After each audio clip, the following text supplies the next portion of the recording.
Happy Sunday sa tanan, guys. Mag-prepare na po ko para sa among baligya. Mapakabangon akong bus.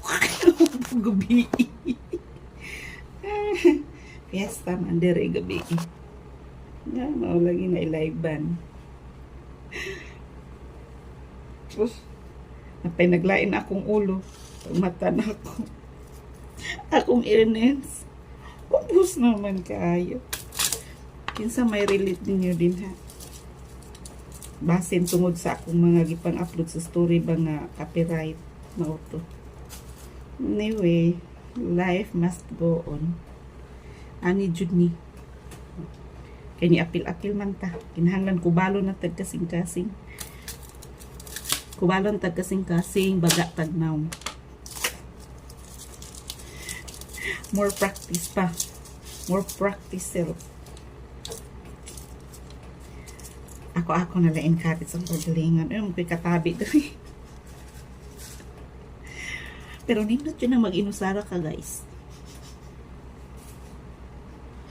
Way labad. Nanong ningon kung way labad, mag-inusara trabaho.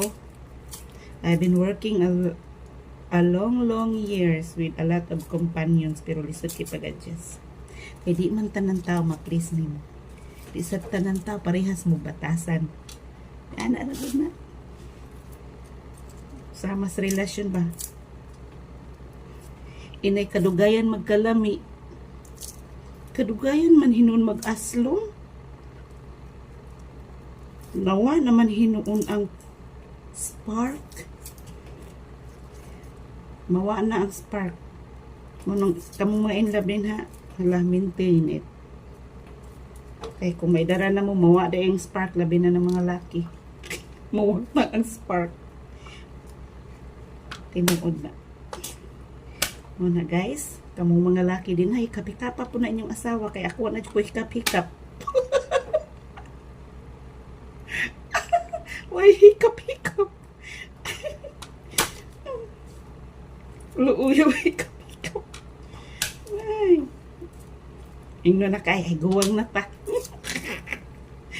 Agoy. Ano na diha? Lambing pagay na inyong bana. Hala. I-grab. Kaya mabot rin ng panahon, maingon na tiguwang na ta. Kasayo basan maingon nga tiguwang na ta, no? Naaday ko story, guys. Well, nagsugba ko sa gawas ba? Namalig kami. Iduol din